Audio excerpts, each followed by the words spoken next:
భార్యను తీసుకుని వెళ్ళాలి, ఆఫీస్లో బాస్ లీవ్ ఇవ్వడు, చేతిలో డబ్బు లేవు, ఇవన్నీ. Correct. So how do you make peace? ఇది పాయింట్. ఇంకొకళ్ళ కోసం బతకటం అనేది that is the first thing. Nobody should. ఎలా బతకాలి అంటే ఇంకొకళ్ళ కోసం బతకూడదు. ఇందాకేమన్నా నువ్వు ఇష్టం వచ్చినట్టు బతకాలన్నా, ఇంకొకళ్ళ కోసం బతకపోవటం అనేది ఫస్ట్ చేయాల్సిన పని. అది ఎలా బతకాలంటే, అంటే భార్య రాకపోయినా ఎవరైనా సరే, anybody except for you, nobody is important. ఇంకోళ్ళ ఇంపార్టెన్స్ ఏంటంటే మీ హ్యాపీనెస్ని ఇంక్రీజ్ చేస్తాడు. దానికి యాడ్ అయిన వాళ్ళు they're worth it. Any time they subtract it or they create a pressure, they should be out of your life. అది ఎవరు, మీ పిల్లల, భార్య, ఇళ్ళాలి, ఎవరైనా సరే, anybody who comes in between you and your excitement should be mercilessly taken away. చాలామంది ఇప్పుడు కుటుంబ సమేతంగా ఉండే వ్యక్తులందరూ కూడా ఇప్పుడు చూసి మీ మీద దాడికి వస్తారు. రామ్ గోపాల్ వర్మ గారు, టెంపరీ ఎక్సైట్మెంట్ కోసం మీరు ఒక వ్యవస్థనే ప్రశ్నిస్తున్నారా అని చెప్పి. అది ఫస్ట్ ఆఫ్ ఆల్ వ్యవస్థ అనేది కరెక్ట్ కాదు. ద పాయింట్, ఇది చాలా మందికి తెలుస్తుంది, వాళ్ళు బయటికి చెప్తారు అంతే. ఇప్పుడు మీకు ఉన్న ప్రాబ్లమ్స్, మనిషికి ఎప్పుడన్నా మీరు చూస్తే ఆ ప్రాబ్లమ్స్ అన్నీ are related to the people around. ఇప్పుడు నాకు దీంట్లో ఒక ఎగ్జాంపుల్ చెప్తాను. ఇళయరాజా గారు ఒక పర్టికులర్ టైంలో విలేజ్లో ఉండేవారు. అక్కడికి ఆయన చెన్నై వచ్చేమని ఆయన కజిన్ ఎవరు చెప్పారు. చెన్నై ఇక్కడే నేను బతలేవో, చెన్నైలో ఎలా బతుకుతున్నాను అంటే, చెన్నైలో కుక్క కూడా బతుకుతుందని చెప్పాడు ఆయన. అది ఇంట్రెస్టింగ్ పాయింట్ ఏంటంటే, కుక్క ఎలా బతుకుతుంది అసలు? దానికి మ్యాక్సిమం కావాల్సింది ఫుడ్.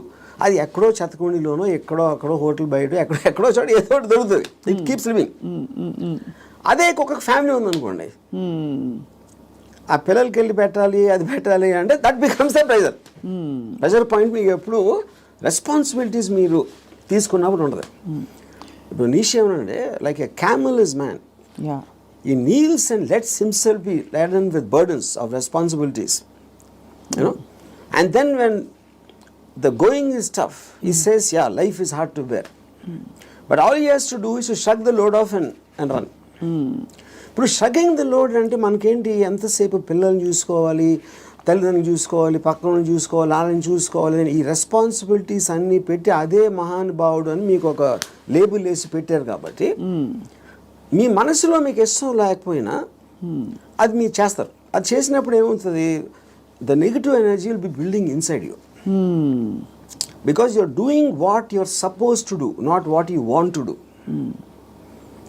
నా భార్యని నేను సినిమాకి తీసుకెళ్ళాలని నాకు అనిపించినప్పటికీ ఉన్న డిఫరెన్స్కి, తీసుకెళ్ళకపోతే చంపుతుందిరా బాబు అని చేసుకోవడం, అప్పుడేంటి, తన కోసం చేస్తున్నా. Right. I'm hating every moment of that journey to go and sit in the theatre, to come outside. But if I want it, I'm having pleasure, because నా డిసిషన్ నాది కాబట్టి. మరి నీ సుఖమే నేను కోరుతున్నాను కాన్సెప్ట్ ఉంది. Suppose somebody derives real happiness or high in making another person happy, then what do they do? ఇది అంటే అప్పుడు అతను అనుకున్నట్టే కదా, my happiness is coming out of someone which is my decision only. No, అదే decision మన దగ్గర ఉండాలి. అది డెసిషన్ మన దగ్గర ఉండాలండి, అంతే కదా. యా, ఎందుకంటే అందరికీ రోజు నిత్యం ఏదో సాధించాలి అని గోల్స్ ఉండకపోవచ్చు. ఎవరో ఏదో అనుకుంటారు, ఎవరో ఏదో బాధపడతారు, ఎవరో ఏదో కోపగిస్తారు అని వాళ్ళ కోసం చేయటానికి ఒక ప్రెషర్ తోటి మీకు అనిపించేయడానికి ఉంది కదా డిఫరెన్స్. యా, ఈ హోల్ ప్రాసెస్లో బిగ్గెస్ట్ డెటరెంట్స్ హ్యూమన్ రిలేషన్షిప్స్ అంటారా, రిలీజియన్ అంటారా, లేక లెథార్జీ అండ్ ప్రోకాస్టినేషన్ అంటారా? What is the biggest challenge మీ దృష్టిలో? ఐ ఫీల్ అంటే ఇప్పుడు రిలీజియన్ అనేది, బికాస్ పాపం పుణ్యం అనేది they are going to be measured when you die. పాపం పుణ్యంకి ఏమి లింక్ చేశారు, స్వర్గం నరకం, అది ఇప్పుడు నేను పోయినప్పుడు వస్తుంది. అది మాట్లాడతాం కానీ that is not a big thing. What is the biggest thing is the reactions of the people around. ఎందుకంటే మీ ఇంటరాక్ట్ అయ్యేది మనుషులే కదా. సో వాళ్ళు ఏదో అనేస్తారు, అనేసుకుంటారు, వాళ్ళు ఏదో అనుకుంటారు, అనేసారు అని అంటారు. Constantly it is that pressure, people around. అందుకని people around are the biggest problem creators. వాళ్ళని కేర్ చేయని రోజు మీకన్నా హ్యాపీ పర్సన్ ఎవడో ఉన్నాడు. అదేదో ఎలా ఉందంటే, ఇప్పుడు నన్ను ఎవరన్నా చాలా తెలివైన వాడు అన్నాడు, ఇంకోటేమో పెచ్చినా కొడుకు అంటారు. And both of them are correct. ఎందుకంటే వాడి పర్సెప్షన్లో అతనికి ఉన్న నాలెడ్జ్ వాటి, నేను సేమ్ పర్సన్. కానీ అతను నన్ను చూసే విధానం ఇందాక నేను చెప్పిన ఎగ్జాంపుల్ లాగా వాడి వరల్డ్లో నేను వేరు. So I will be tolerant to that. ఇప్పుడు ఆడు పొగిడాడు అని నేను, ఎందుకంటే నేనేంటో నాకు తెలుసు.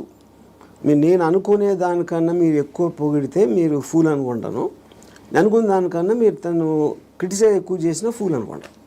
ఎందుకంటే my measurement is only me. I don't let someone else measure me. Yeah.